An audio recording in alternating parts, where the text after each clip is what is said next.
Hi, and welcome to Extra Serving, a Nation's Restaurant News podcast. I'm your host, Holly Petre. Today on the pod, we're going to be talking about Kevin Hart's new plant-based restaurant, creative hiring solutions like Denny's latest push, and Starbucks' accusation against the National Labor Relations Board of election rigging. On Takeaway with Sam Oches, Sam spoke with Ricky Richardson of Eggs Up Grill about how he's setting up business to manage a volatile economy. And be sure to check out First Bite, our daily morning podcast where I dissect the news of the day alongside the top news of the day alongside an NRN editor.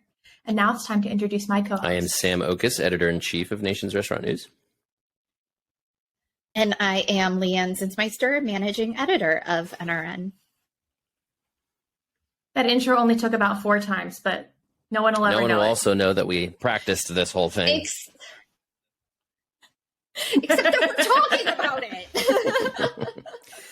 We're just opening up ourselves and showing them the grind that is recording a podcast, the amount of work that goes into it, the blood, sweat, and tears. It's real business here, folks. It's real business. I mean, we were nominated for an Eddie Award.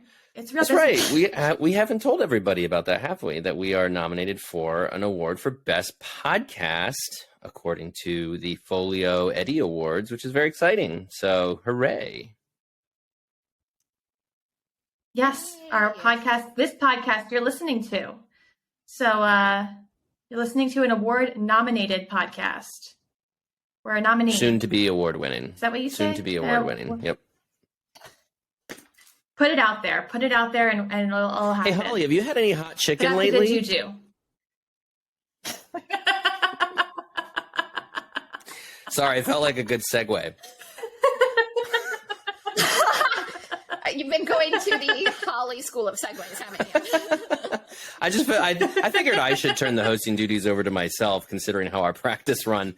Holly was like very low energy, but I think we got it back up now. I think Holly, we feeling good?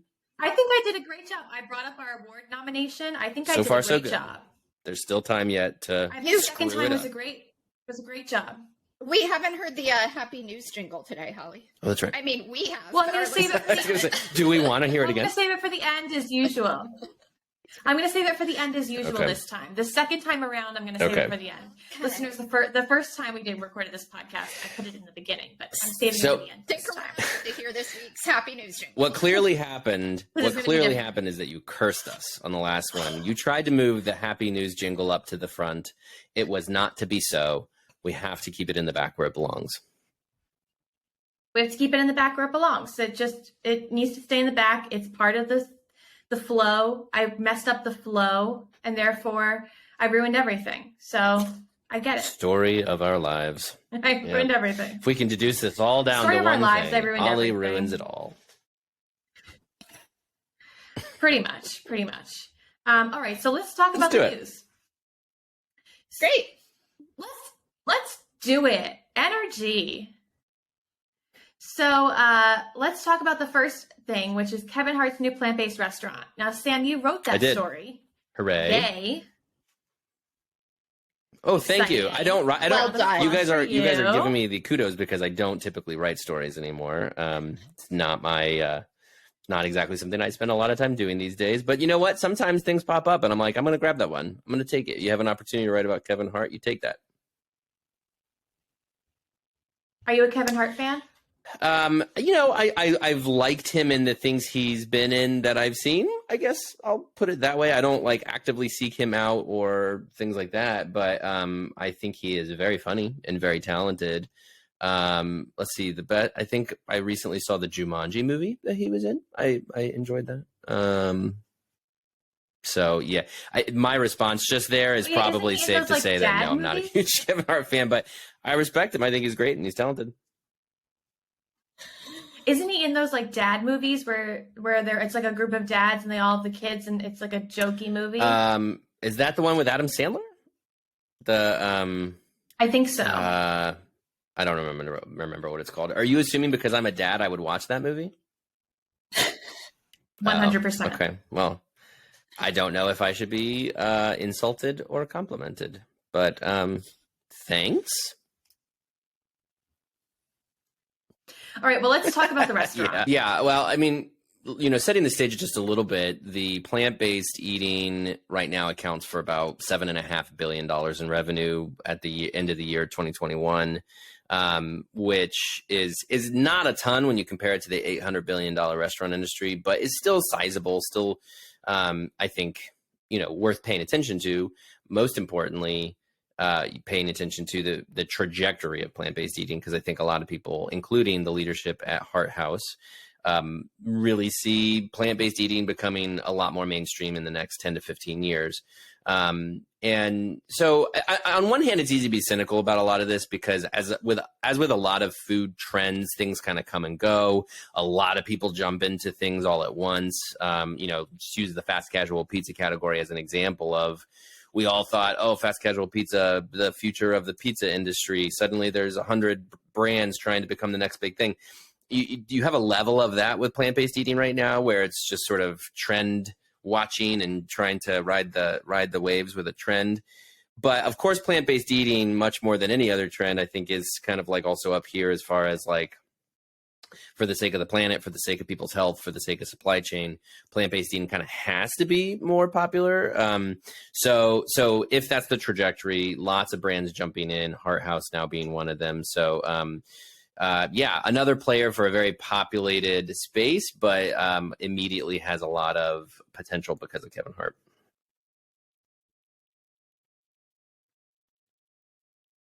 It feels like these restaurants centered around celebrities are kind of a trend right now too, right? Like there have been a lot of more, I feel like, not just marketing things, but like celebrities actually getting involved with the restaurants that they're starting or that they're the face of. Yeah, for sure. I mean, the easiest example, and it was funny because I spoke with Andy Hooper and Mike Salem, the CEO and head of culinary innovation, respectively, of Hart House. I spoke with them the same day. I went to Big Chicken, which is Shaquille O'Neal's restaurant, which I believe I talked about on the podcast last week. And I saw some very similar, there were some similarities between the two here, which is that Shaq is not just a face on his restaurant concept either. He's very actively involved in building the team and just making decisions about the menu, helping them vet franchisees. And I assume this is the case with Kevin Hart as well, but something I've talked about with Josh Halpern, the CEO over at Big Chicken, Shaq's concept, is just how important it is for there's so many stakeholders in a restaurant company, and when a celebrity attaches their name to it, they have to make sure all of those various stakeholders are legit, because if they screw up, they're screwing up. It's going to be the celebrity who takes the fall. If somebody in Big Chicken screws this up, if a franchisee blows it, Shaq, unfortunately, that's a hit to his reputation, because suddenly it's in that franchisee's market. Oh, Shaq's chicken restaurant is no good. And here's an example. So point being, I assume that's the case with Kevin Hart's concept as well, where he is very actively involved, as Andy and Mike shared with me.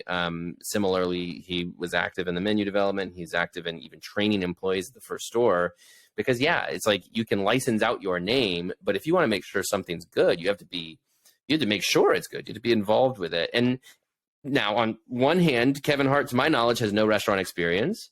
But on the other hand, here's somebody who has hundreds of millions of social media followers, is a well-to-do guy. He's going to have resources to give to them if he's more involved. So yeah, it is interesting to watch more celebrities become more involved beyond simply putting their name in the title of the restaurant.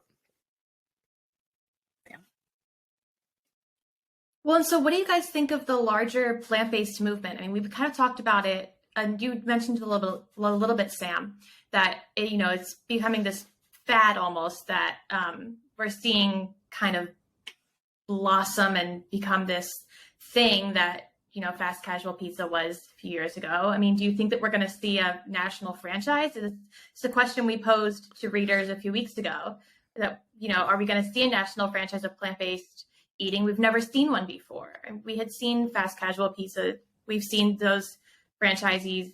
We've seen them grow. We've seen them blossom. We had Mod Pizza. We had Ant Pizza. We had Blaze. We had all these companies. We had Mod and Blaze vying for the top spot for years. what are we going to see come out of this battle? Who are we going to see win? I mean, the holy grail in the plant-based movement right now is creating a product that will steal share from the burger concepts, right? Take me as an example. I love a good burger. I am a carnivore. I like meat. And I am not a fan of plant-based burgers. To me, I taste the difference, if not in flavor, in texture. There's a lot of ways in which I'm just like, this is not as good as a good burger, right? So the holy grail is to convince me otherwise, is to give me a burger. And I'm saying me in the sake of, as we've decided on this podcast, I am average Midwest American man. So here we are.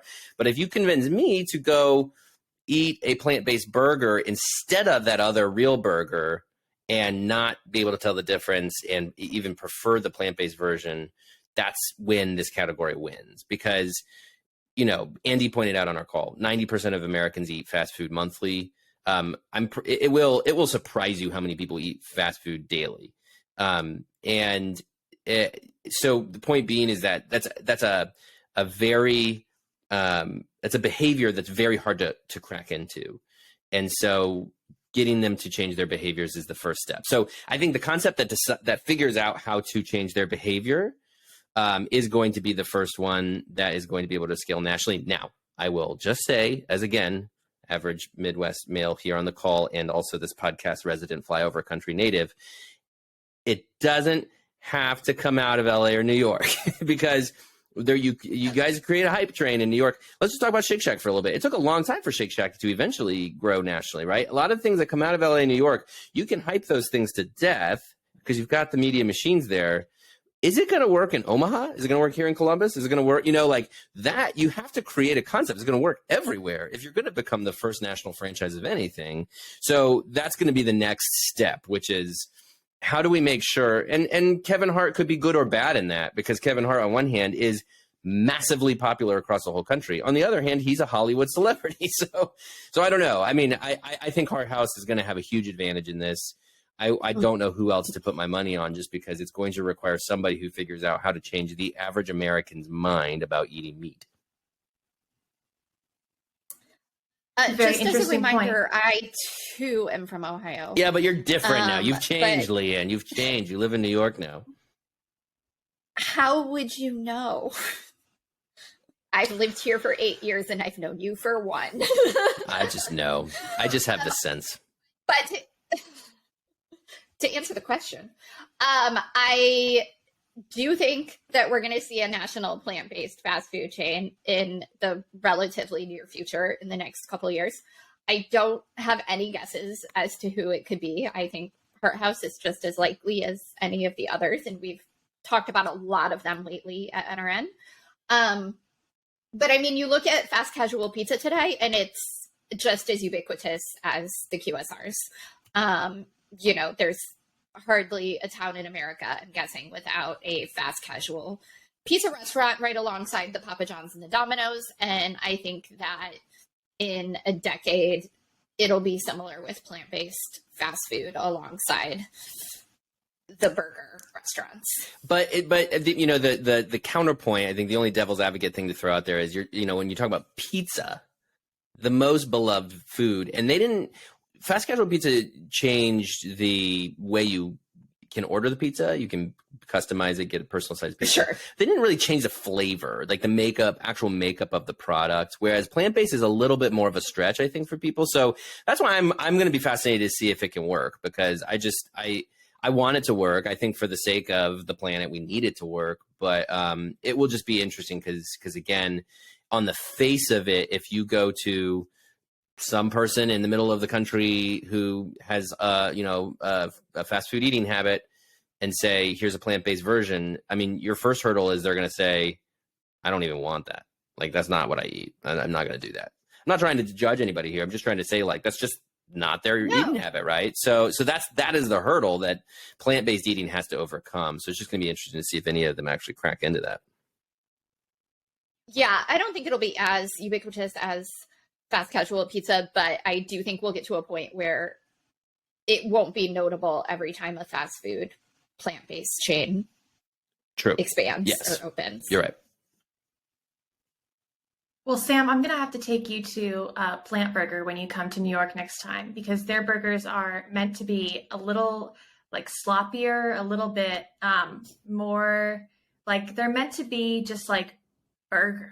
Like they're meant to be, they're obviously not real burgers, but they're meant to just be like, they're meant to just feel like fast food. That's the goal, right? I mean, yes, And they really you do. have to create a product that is very perfectly mimicking fast food in order to get a non-vegan to choose to eat there, right?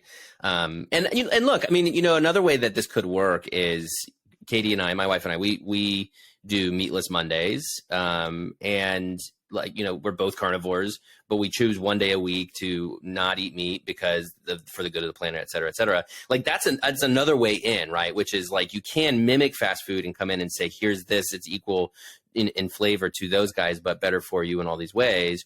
Or you could say, you know what, if you have 2 burgers this week, make one of them plant-based, like there are other ways to, I think, work into this, but it's got to start with a good product. And I hate the word craveable. Just FYI to all y'all who are going to ever be in an interview with me. I've heard that word a bazillion times. I think it means nothing. However, what I know people are trying to get at when they say craveable is that when you get a hankering for some good takeout and for some fast food, like that's what you're craving. Like I get it. And you have to be able to crave plant-based eating and not begrudgingly eat it because it's better for you. Well, that's been a great discussion on plant-based eating. I mean, I think we really touched on all the I'm points. opinionated on it. Yeah. I'd say good job, guys. I'd say that was a really good job. Thanks, Holly. Thanks, Holly. I really needed your affirmation. You know Agreed. what? Sometimes I know that you do. And I'm just going to say that. And I'm going to leave it at that. Okay, so next piece of news we have to talk about is Denny's latest hiring push, which is bring your friend, bring your bestie, not just friend, your bestie, to work with you, to get a job at Denny's. What do you guys think of this latest inventive hiring push? I mean, we realize that it's hard for people to get workers. It's hard for companies to stay staffed. I mean, do you think that things like this are really going to help? I mean, it is working at Denny's. This is a campaign from, I want to say, the spring. And it's something that worked for them. And I think that's great. I think that for, the types of employees that most restaurants, but especially Denny's, is trying to hire are, younger people, and the appeal of getting to still spend time with your friends while you're earning some pocket money for, high school or college is appealing. And I say especially Denny's because, of course, the restaurants are designed to be open 24/7. And they've had some trouble getting back up to that because of staffing issues. So I don't think it's necessarily a campaign that would work for everybody, but I think in the family dining space and probably for QSRs, there's a draw to being able to have your friends with you in the workplace. Yeah, I mean, this is a pretty traditional referral program that I think they've dressed up a lot in a way that's appealing, obviously, which is they're giving away a weekend getaway or something here. But I've heard a lot through the last year or so when the labor issue became very much a problem. A lot of companies have talked about how referrals are a key way to hire, because especially if you've got 1 or 2 like all-star employees on your team, it's a safe assumption that their friends are going to be of high quality as well. I don't know if you've been in a Chick-fil-A recently, but I just feel like every time I'm in a Chick-fil-A, I'm like, it's staffed by the honor roll of the local high school. Like that's my impression of every Chick-fil-A I've ever been to, is like these kids are like that high school's like cream of the crop, because Chick-fil-A is a desirable place to work, and I think they do an excellent job of hiring and recruiting. I would not be surprised. I have no idea what Chick-fil-A does as far as referral programs, but you have to imagine they do that. I mean, I see camaraderie among Chick-fil-A employees when I'm there. So I'm like, I think these people are friends. I've known Chick-fil-A employees before who have worked with their friends. All of that is to say, it's a good strategy, because again, you're not only 2 birds, 1 stone. If you can get 2 employees for the not price of 1 certainly, but you can get them with 1 hiring process, but also making them happier. we just did a emerging restaurateur live learning series session on labor and specifically retention. If you haven't, if you didn't sit on that session, highly recommend nrn.com/live learning, because we had some incredible industry voices sitting on that panel talking about their strategies for retention. And at the end of the day, it is keeping your employees happy. You might be surprised what keeps them happy. Money is not necessarily it. I mean, what I understood is a lot of people will take a job for money, but they stay at a job for a good boss, for a good hours, an opportunity to work. And then just, are they happy doing their work? So this is how you keep them happy doing their work, is you try to get their friends to work with them. And again, at the end of the day, you're winning because you're getting another high quality employee. I love the Chick-fil-A comparison. I didn't know that you've known Chick-fil-A employees. Yeah, I have known Chick-fil-A employees. Yeah.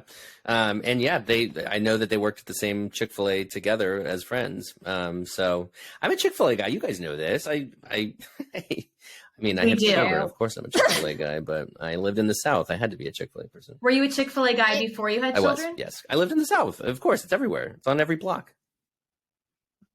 In my hometown, or where I went to high school in Texas, the local Chick-fil-A was owned by the father of a girl I went to school with. And I can absolutely confirm that everybody who worked at that Chick-fil-A was friends with Brooke. There you go. Truth. It's like a very specific situation. But I imagine that even now we're in our 30s, but they're probably still staffing that Chick-fil-A with kids from our high school. It's a smart move. Were they on the honor roll? Probably, yeah.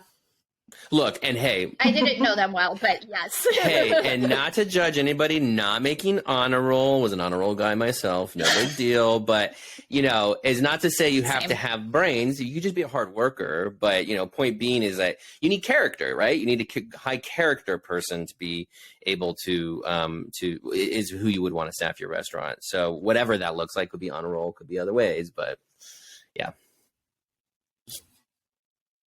Well, going from high character to low character, on to our next story. What a segue. Alleged low character, by the way. Alleged low character. We should be careful with this one.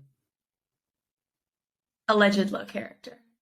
Starbucks is accusing the National Labor Relations Board of rigging union elections, which is a tenuous story.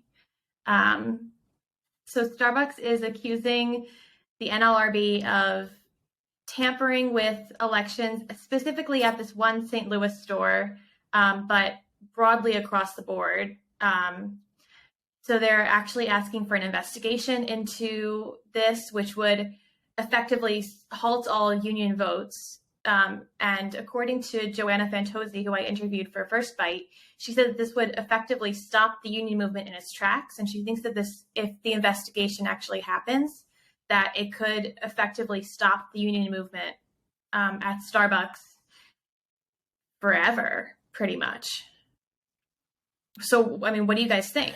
Yeah. I mean, look, it's getting kind of messy here, right? I mean, there's just going to be a lot of he said, she said. I mean, this is a bold accusation, so I don't think Starbucks would make the accusation without some evidence, but it remains to be seen as to whether or not this is actually happening. I mean, in reading about unionization efforts, not just at Starbucks, but more broadly today, I remember reading a piece out of from the Times a couple of weeks ago, and it was talking about how unions are often started by people who they're very intentionally so they go get their MBA and then they go work at a Starbucks specifically with the intention to go start a movement, right? Like there are players in the unionization efforts who it springs up intentionally, not just organically, I guess, is at the end of the day. And I think so that's what Starbucks is accusing of there being some players here who are doing this with intentions of trying to fan the flames, I guess. But none of that surprises me. Again, at the end of the day, this is the history of unionization. This is kind of how it goes, right? And so Starbucks coming out with this accusation is just sort of one salvo in a what's going to be a protracted battle as they try to stop the momentum. But yeah, this will effectively really stop the momentum, at least for a while, if there becomes an investigation or anything like that. But I guess suffice it to say, like, if you thought the Starbucks unionization stuff was going to go away anytime soon, you thought wrong, because regardless of if this stops the more stores from unionizing, it's certainly going to inflame the passions of people who are either pro or con unionization at Starbucks. Yeah, Starbucks has definitely established itself as anti-union during this whole thing, and this is just an extension, the next step in that. And, you know, for every shot they fire against the NLRB, there's one for the other side to fire back. And I think it is just going to get more and more heated until something explodes on either side. And this could be it, or it could not. So there's nothing really to do here, in my opinion, but just like wait and see, watch it all unfold. And it's going to be a tricky battle to watch unfold. I mean, it's going to be dirty too. I feel like it's going to be a pretty dirty battle. It already is. Yeah. Yeah, I think it'll only get more and more so. All right. Well, I feel like it's time for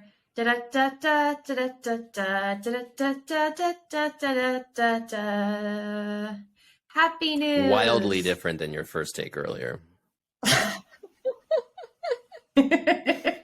But it's okay. I actually really like you changing that every week, so please do. It's a fun surprise for us as much as our listeners. So yesterday, I have happy news. I'll go first. So yesterday, I got to go to the opening of Dave's Hot Chicken in New York City. Super fun. Got to meet Bill Phelps, who I've never actually met in person before. He's super tall in real life, so that was a fun surprise. Just, you know, like sometimes you can't tell what people from their photos how tall they're going to be. He was. You didn't see him at tall. Create last I'm year? just saying.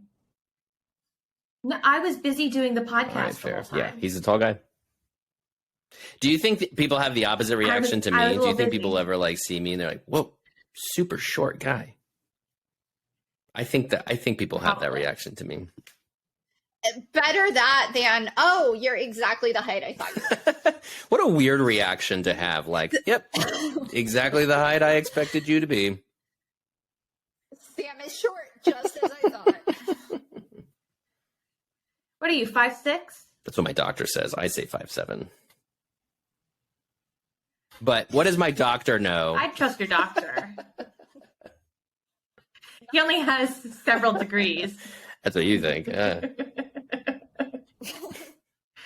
Oh, do you go to a doctor in a parking lot? Is that not a doctor you're supposed to go to? Anyway, this is going off the rails. Continue. That's how Dave's Hot Chicken actually got started. That's how Dave's Hot Chicken got started. Was in a parking lot. As it happens, my doctor is Samuel L. Jackson, investor in the Dave's Hot Chicken.